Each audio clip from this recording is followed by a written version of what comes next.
3 years ago, my stepmom told me my mother was dead, her money was hers, and I needed to pack my bags. She wore my mother's jewelry, spent her billions, and thought she had won. She thought I was just a dumb, grieving 16-year-old girl. She didn't know that for 3 years, I had been watching her every move, collecting every bank statement, and waiting for the perfect moment.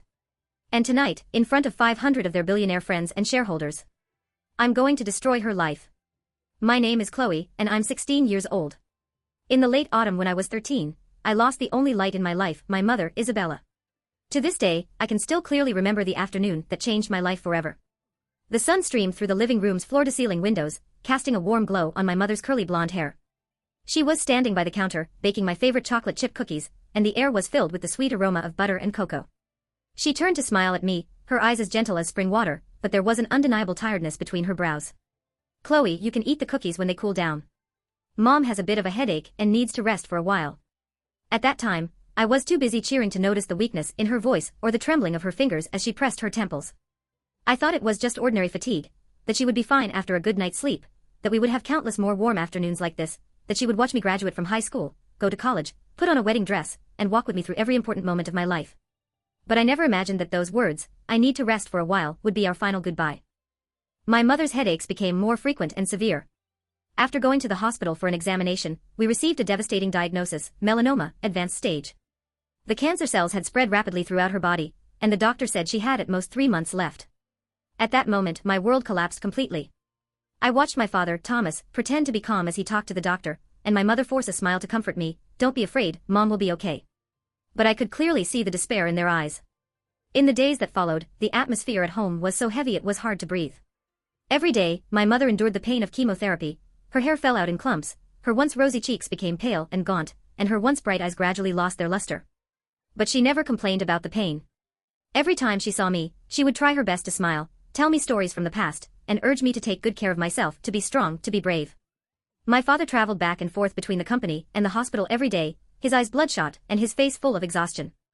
But his attitude towards my mother grew colder and colder. Sometimes he even became impatient, often leaving the hospital in a hurry on the excuse of urgent company matters, leaving me alone with my mother.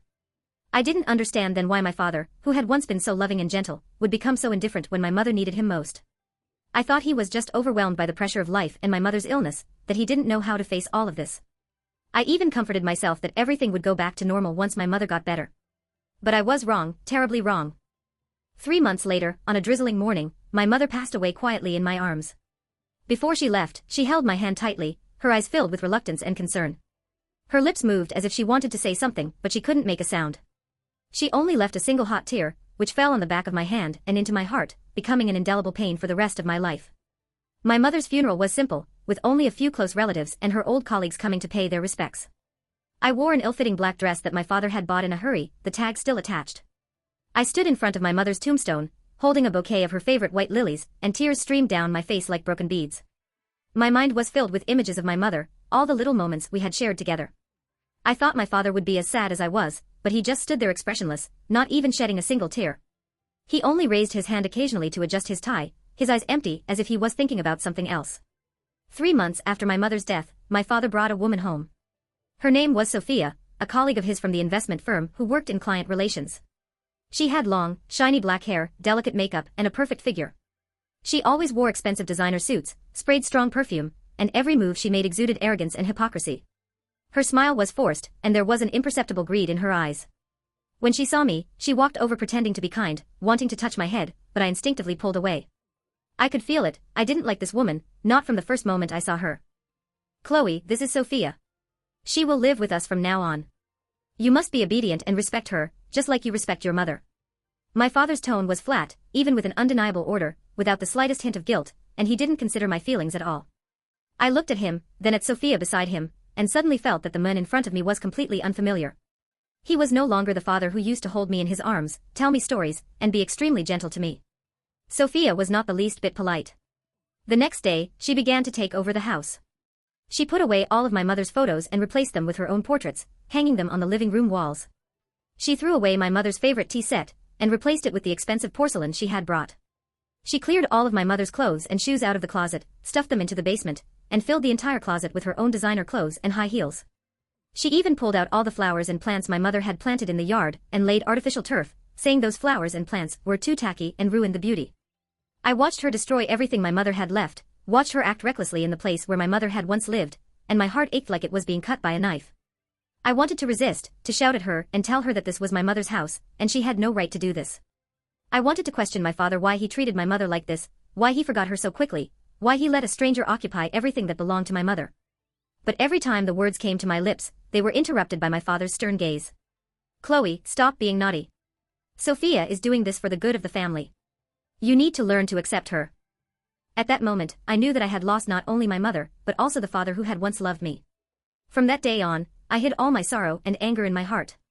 I told myself to be strong, to endure, and that one day, I would take back everything that belonged to my mother, and make those who had hurt my mother and me pay the price they deserved. After moving into the house, Sophia became more and more reckless. She not only occupied my mother's things, but also began to covet the property my mother had left behind. My mother was born into a wealthy family, and her family ran a large investment company. After my mother passed away, she left a huge inheritance, including company shares, several properties, a lot of savings, and many precious jewelry. These things were all left to me, the fruit of my mother's life's work, but Sophia treated them as her own. She began to secretly sell my mother's jewelry, pieces that had been passed down in our family for generations, gifts my father had given my mother on their anniversaries. But Sophia didn't care at all, she was willing to do anything for money. Once, I saw her put my mother's most cherished pearl necklace into a jewelry box, ready to sell it. I couldn't help but step forward to stop her. That's my mother's things. You can't take them. Sophia sneered, her eyes full of disdain. Your mother. She's already dead. These things are naturally mine now. Chloe, you'd better face reality. I'm the mistress of this house now, and everything in this house, including you, is under my control. With that, she pushed me hard. I stumbled and fell to the floor, my knee hitting the corner of the coffee table, and it hurt so much that I cried. But she didn't care at all and turned around and left. I lay on the floor, watching her back, and the anger and hatred in my heart grew stronger and stronger. But I knew that I didn't have the ability to resist her now, I could only endure. From then on, I became more silent and more forbearing. I pretended to be obedient to her, pretended to be well-behaved, pretended to have accepted her as my stepmother, but the seed of revenge in my heart was taking root and sprouting little by little. I began to secretly observe every move of Sophia and my father, and started collecting evidence of them transferring my mother's property. Every night, after they fell asleep, I would sneak into my father's study, rummage through his documents and bank cards, secretly copy all the bank statements, transfer records, and property transfer certificates related to my mother's inheritance, and save them into my own USB drive. I also secretly recorded their conversations, especially those where they talked about how to transfer my mother's property, how to hide the truth, and how to prevent me from finding out. Every word was clearly recorded, becoming irrefutable evidence of their betrayal of my mother and embezzlement of her inheritance. Once, while rummaging through documents in my father's study, I accidentally knocked over a folder on the desk. A lot of my mother's photos fell out, along with a letter she had written to me, unfinished, with messy handwriting, which could be seen that she had written it when she was seriously ill. I carefully picked up the letter, held it tightly in my hand, and tears couldn't help but fall. In the letter, my mother urged me to take good care of myself, to be strong, to protect myself. She also said that she had left some things for me, that I must keep them well, and not let others take them away, and that when I grew up, I would understand her intentions. At that moment, my determination to take revenge became even stronger. I knew that my mother must have noticed something, that she must have known about my father and Sophia's conspiracy, so she left these things to remind me. I carefully put the letter away, hiding it in the secret compartment under my pillow, a place my mother had once told me about, a secret base just for the two of us, where no one would find it. Sophia not only sold my mother's jewelry, but also secretly transferred my mother's savings. She got hold of my mother's personal bank card, the password was my mother's birthday, which she had long found out. Then she transferred the money from it to her own account little by little. She also secretly transferred a portion of my mother's company shares to her own name in the name of investment, and even forged my mother's signature, deceiving the company's old employees into believing this was my mother's wish during her lifetime. My father turned a blind eye to all of this, and even helped Sophia hide the truth. Every day, he went to the company with Sophia, attended various social events with her, and squandered my mother's inheritance together. They bought expensive sports cars, luxury villas, held grand parties, and lived an extravagant life. It was as if my mother's death was just an insignificant matter to them, as if that property had always been theirs. At school, I didn't have an easy time either. Sophia bought me a lot of expensive clothes and made me wear them to school, but those clothes were not my style at all, they were too mature, completely out of place for my age. The students talked a lot, saying that I had changed, that I had become vain and arrogant, that I had forgotten my biological mother now that I had a new stepmother. They isolated me, excluded me, and no one was willing to be friends with me. I went to school alone, came home alone, ate alone every day, and the loneliness and grievance in my heart had nowhere to be told. Once, the school held a parent-teacher conference, and Sophia went instead of my father. She wore a gorgeous designer suit and rambled on about her wealth and status at the conference. She even deliberately said that I was disobedient, that I always missed my late mother and refused to accept her, making things difficult for her. When the teachers heard this, their attitude towards me became cold, and the students looked at me with misunderstanding and ridicule. At that moment, I felt extremely wronged, but I could only endure in silence. I told myself not to cry, not to be weak. When the day of my revenge came, all the misunderstandings and ridicule would disappear. I began to study harder. I knew that only by becoming strong, only by having enough ability, could I compete with Sophia and my father, and take back everything that belonged to my mother. I stayed up late studying every day, not only learning the knowledge in textbooks but also secretly learning finance and legal knowledge. I wanted to know how to take back my mother's inheritance through legal channels, how to make Sophia and my father pay for their actions. I also secretly contacted my mother's old subordinates, people she had personally promoted, who were loyal to her. They had long noticed my father and Sophia's conspiracy, but they didn't have evidence and didn't dare to act easily. I gave them some of the evidence I had collected, and they said they would help me, that they would stand with me to take back everything that belonged to my mother. Days passed and the evidence I collected became more and more, and my ability became stronger and stronger. On the surface, I was still the obedient, well-behaved stepdaughter, but in my heart, I had already become extremely firm and strong. I knew that the moment of revenge was coming soon, and I was ready, waiting for the perfect opportunity to deal a fatal blow to Sophia and my father. On the 3rd anniversary of my mother's death, I made an excuse to visit her grave and secretly went to the office of Mr. Harris, my mother's former lawyer. Mr. Harris was the person my mother trusted most, and also the executor of her will. After my mother passed away, he never contacted me. I thought he must have been threatened by my father and Sophia, or deceived by them. When I saw Mr. Harris, he looked haggard, his eyes full of guilt. "Chloe, I'm sorry. I didn't protect your mother's inheritance, and I didn't fulfill my promise to her." He held my hand, his voice full of self-blame. "After your mother passed away, Thomas and Sophia came to me and threatened me, telling me not to tell you about the will, not to give you the things your mother left you. They also forged a fake will, saying that your mother left all her inheritance to Thomas. I was afraid they would hurt you, so I had to compromise temporarily, waiting silently for the right time, when you grew up, when you had the ability to protect yourself, to tell you the truth." Hearing these words, I couldn't hold back anymore, and tears streamed down my face. I knew I was right, my father and Sophia had indeed forged the will, and they had been deceiving me, embezzling my mother's inheritance all along. "Mr. Harris, where is my mother's will?" I asked through sobs, my voice full of expectation and eagerness. Mr. Harris took a sealed envelope from his drawer and handed it to me. "This is your mother's will, written by her own hand during her lifetime, notarized and legally binding. In the will, she clearly stated that all her property, including company shares, real estate, savings, and jewelry, should be left to you, and you can officially inherit everything when you turn 18. She also left a USB drive with the evidence she collected of Thomas and Sophia's affair, as well as preliminary records of their property transfers. She had long noticed Thomas's betrayal and Sophia's conspiracy, so she prepared in advance to protect you, to let you take back what belongs to you." I took the envelope tremblingly, opened it carefully, and inside was my mother's familiar handwriting. Every stroke was filled with her love and concern for me. In the will, my mother listed all her property in detail, clearly stating that these properties belonged to me. She also urged Mr. Harris to help me well, to protect my rights and interests, and not to let me suffer any harm. I looked at the will and tears fell more and more. My heart was filled with sorrow, gratitude, and a trace of relief. I knew that my mother had always been protecting me, that she had never left me. Mr. Harris handed me another USB drive. "This is the evidence your mother left. It contains photos of Thomas and Sophia's affair, chat records, hotel receipts, as well as bank statements and transfer records of their property transfers. These are all irrefutable evidence, enough to prove their crimes. Your mother also said that if Thomas and Sophia persist in their ways and continue to embezzle your property, you can take this evidence to sue them through legal channels, take back everything that belongs to you, and make them pay the price they deserve." I took the USB drive, held it tightly in my hand, as if holding my mother's hope, and my weapon of revenge. I carefully put the will and the USB drive away, hiding them in my bag, then said to Mr. Harris, "Mr. Harris, thank you. Thank you for never forgetting my mother's entrustment, thank you for helping me. Please rest assured, I will take back everything that belongs to my mother, and I will make Thomas and Sophia pay a painful price for their actions." After leaving Mr. Harris's office, I stood on the street, watching the passing crowd, and my emotions were hard to calm down. 3 years of endurance, 3 years of grievance, 3 years of hard work, finally, there was a reward.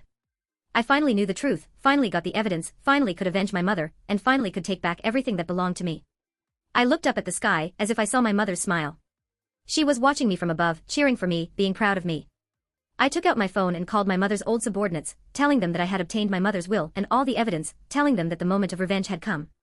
When they heard the news, they were very excited, and they all said they would fully support me, that they would stand with me at my father's company annual meeting to expose their conspiracy on the spot, to make them lose their reputation, and to make them return all the embezzled property. My father's company annual meeting was in a week. It was a grand event, inviting all important clients, shareholders, and partners. It was an important occasion for my father and Sophia to show off their wealth and status, and it was also the best time for me to take revenge. I knew that on that day, I would make them fall from the clouds to the bottom, make them pay the most painful price for their greed and betrayal. On the day of my father's company annual meeting, the scene was very grand. The banquet hall was brightly lit, filled with people in elegant clothes, celebrities gathered, everyone wearing gorgeous dresses, toasting and chatting happily. My father wore an expensive custom suit, standing on the stage in high spirits, accepting everyone's blessings and flattery. Sophia wore a $100,000 evening dress, holding my father's arm, smiling brightly, her eyes full of pride and arrogance. She occasionally showed off her jewelry and clothes to the people around her, as if she was the happiest and most noble woman in the world. I wore a simple white dress, the color my mother loved most, and the last dress she bought for me. I stood quietly in the corner, watching my father and Sophia on the stage, my father in high spirits, Sophia arrogant and domineering, as they were sought after by everyone. There was no ripple in my heart, only cold hatred. I knew that soon, they would wake up from this prosperous dream, and pay the price for what they had done. When my father's speech was halfway through, when he was boasting about his achievements, how he worked hard, how he led the company to glory, and how he took care of Sophia and me, I took a deep breath, straightened my clothes, and walked step by step onto the stage. Everyone's eyes turned to me, whispering, wondering what I was going to do. When my father saw me, his face turned dark instantly, and he said sharply, "Chloe, who let you come up here? Get down quickly, don't make trouble here." Sophia also frowned, her eyes full of impatience and vigilance, whispering to me, "Chloe, get down quickly, or I'll be rude to you." I ignored them, picked up the microphone on the stage, and my voice was calm but firm, echoing throughout the banquet hall. "Hello everyone, I'm Chloe, Thomas's daughter, and Isabella's daughter. Today, I'm standing here not to make trouble, but to expose a truth that Thomas and Sophia have hidden for 3 years, a truth about my mother's inheritance being embezzled, about their betrayal of my mother." My words were like a bomb, exploding in the banquet hall. Everyone was shocked, turning their eyes to my father and Sophia, their eyes full of surprise and doubt. My father's face turned pale, and he began to tremble all over. He tried to stop me, to grab the microphone from my hand, but he was stopped by my mother's old subordinates. Sophia's smile froze on her face, her eyes full of panic, and she took a step back instinctively, as if I was a monster. 3 years ago, my mother, Isabella, passed away unfortunately due to advanced melanoma. During her lifetime, she left a huge inheritance, including company shares, real estate, savings, and jewelry. These things are the fruit of her life's work, and they were all left to me. I paused, looking at the shocked crowd below, at my father and Sophia who were panicking on the stage, and continued, "But my father, Thomas, and the woman beside him, Sophia, after my mother passed away, not only did they not take good care of me, not take good care of my mother's inheritance, but they also joined hands to forge my mother's will, secretly transfer my mother's property, sell my mother's jewelry, embezzle my mother's company shares, and take everything my mother left for themselves." With that, I held up my mother's will high above my head. This is the will written by my mother during her lifetime, notarized and legally binding. In the will, my mother clearly stated that all her property should be left to me, and I can officially inherit everything when I turn 18. But Thomas and Sophia forged a fake will, deceiving everyone, deceiving the company's shareholders and employees, just to embezzle my property and satisfy their greed. I then took out the USB drive and connected it to the big screen in the banquet hall. This is the evidence my mother left during her lifetime. It contains photos of Thomas and Sophia's affair, chat records, hotel receipts, as well as bank statements and transfer records of their property transfers, and evidence of them forging the will. This evidence is enough to prove their crimes, enough to prove how they betrayed my mother and embezzled her inheritance. The evidence began to play on the big screen. Photos of the affair, inappropriate chat records, hotel receipts, and property transfer bank statements were clearly displayed in front of everyone. Everyone was shocked, and the whispers grew louder and louder. The look in their eyes when they looked at my father and Sophia turned from surprise to anger, to contempt to disgust. As you can see, Thomas had already had an affair with Sophia long before my mother was diagnosed with cancer. I pointed to the chat records and photos on the big screen, continuing, "They secretly dated, squandered my mother's property, and even indulged themselves in hotels when my mother was seriously ill. They discussed how to transfer my mother's property, how to make my mother die soon, how to occupy everything that belonged to my mother. What they did is completely unethical, worse than animals." Sophia looked at the evidence on the big screen, at the angry eyes of everyone below, and completely collapsed. She screamed, trying to turn off the big screen, trying to escape from here, but she was stopped by my mother's old subordinates. She collapsed to the floor, tears streaming down her face, her hair messy, her makeup smudged. She no longer had the arrogance and pride she had before, only endless panic and despair. "No, it's not like that. She framed me. Chloe framed me. These are all fake, all fake. She cried hysterically, but her defense was so weak in the face of irrefutable evidence. My father also completely panicked. He looked at the evidence on the big screen, at the angry shareholders and clients below, at Sophia who had collapsed on the floor, and knew that he was completely finished. His legs went weak, and he almost fell. His face no longer had any trace of high spirits, only endless regret and fear. Chloe, I'm sorry. Dad was wrong. Dad shouldn't have betrayed your mother, shouldn't have embezzled your property. Can you forgive Dad? Dad will return all the property to you, Dad will take good care of you from now on, okay? He sobbed, apologizing to me, his voice full of begging. I looked at him, my eyes cold, without the slightest sympathy. Sorry. Thomas, do you think a single sorry can make up for your betrayal of my mother, make up for the harm you did to me, make up for everything you did? You betrayed my mother, embezzled her inheritance, destroyed everything she left behind. You made me lose my mother, lose my father, lose my home. What you did is not worthy of forgiveness. With that, I took out a prepared document and placed it in front of my father. This is a property return agreement. It says that you and Sophia must return all of my mother's property within 3 days, including company shares, real estate, savings, jewelry, as well as the money from selling the jewelry and the money from transferring the property, nothing less. If you don't sign it, I will hand over all the evidence to the police and the court, sue you, make you bear legal responsibility, put you in jail, and make you pay the most painful price for what you did. My father looked at the agreement, then at the angry shareholders and clients below, at Sophia who had collapsed on the floor, and knew he had no other choice. He picked up the pen tremblingly and signed his name on the agreement, tears falling on the paper, smudging the ink. Sophia was also forced to sign her name, her hands shaking all the time, her eyes full of despair. When the shareholders and clients below saw my father and Sophia sign the agreement, saw all the evidence, they were very angry. They all said they would cancel their cooperation with my father's company, sue my father and Sophia, and seek justice for my mother. The company's employees also said they would resign, leave this company shrouded in greed and betrayal. I looked at everything in front of me, at my father and Sophia, who had lost their reputation, and were panicking, at them paying the price for their greed and betrayal. There was no joy in my heart, only a sense of relief. I knew that my mother's spirit in heaven could finally rest in peace, that I had finally avenged my mother, and finally taken back everything that belonged to her. 3 days later, my father and Sophia returned all of my mother's property in accordance with the agreement. The money they got from selling the jewelry and transferring the property was also returned to me in full. My father resigned as the company's chairman and transferred all the company's shares to my name. Sophia was also driven out of the company, driven out of the house that once belonged to my mother. She lost all her wealth and status, her reputation was ruined, and no one was willing to associate with her anymore. In the end, she had to leave the city in embarrassment and never came back. My father left the house with nothing. He lost the company, his wealth, his reputation, everything. He tried to find me once, wanting to confess to me, wanting to be forgiven by me, wanting to start over with me, but I refused. I could let go of the hatred, but I would never forgive him for betraying my mother, never forgive him for embezzling her inheritance, never forgive him for hurting me. I took over my mother's company. With the help of Mr. Harris and my mother's old subordinates, I began to reorganize the company. I abolished some unreasonable rules that my father and Sophia had set when they were in power, recalled the old employees who had been squeezed out by them, reused capable and loyal people, tried my best to restore the company's reputation, and tried to get the company back on track. Although I was only 16 years old, although managing a large company was very difficult, although I had to go to school while managing the company, and every day was very busy and hard, I never gave up. I knew that this was the inheritance my mother left me, the fruit of her life's work.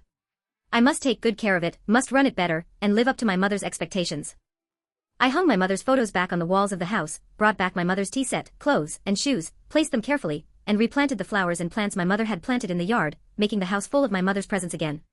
Every day, I would take time to talk to my mother, tell her about the company's situation, tell her that I was doing well, tell her that I had grown up, that I could protect myself, that I could take good care of everything she had left behind. At school, the students finally knew the truth. They knew about my previous endurance and grievance, knew about my experience of avenging my mother. They no longer isolated me, no longer excluded me, but instead apologized to me one after another and extended their hands of friendship. The teachers also changed their attitude towards me, full of sympathy and admiration for me, and gave me a lot of help and encouragement. I finally had friends again, finally felt warmth, and finally got out of the previous shadow. Sometimes, I would go to my mother's tombstone alone, sit there, talk to her, and offer her a bouquet of her favorite white lilies. I would tell her that I had taken back everything that belonged to her, that I had run the company well, that I had grown up, that I had become strong. I would tell her that I had not let her down, that I would take good care of myself, live a good life, carry her hope, walk bravely forward, and live the life she wanted me to live. I no longer hate my father, nor do I hate Sophia. I know that hatred can only make me painful, can only trap me in endless darkness. I choose to let go of the hatred, choose to forgive their mistakes, not because I am weak, but because I want to live a good life, want to carry my mother's hope, and move towards the light. I know that my mother's greatest wish was not for me to take revenge, not for me to live in hatred, but for me to take good care of myself, live a good life, and be happy. Now, I am no longer the weak, helpless little girl who could only endure in silence. I have become strong, brave, and powerful. I can protect myself, and I can take good care of everything my mother left behind. I know that the road ahead is still long, and there will be many difficulties and challenges, but I will not be afraid, will not shrink back. Because I know that my mother is always by my side, always protecting me, always cheering for me. I will carry my mother's love and hope, walk bravely forward, work hard to live, work hard to become better, and in my own way, commemorate my mother, protect her inheritance, and live the life I want, the life my mother hoped for.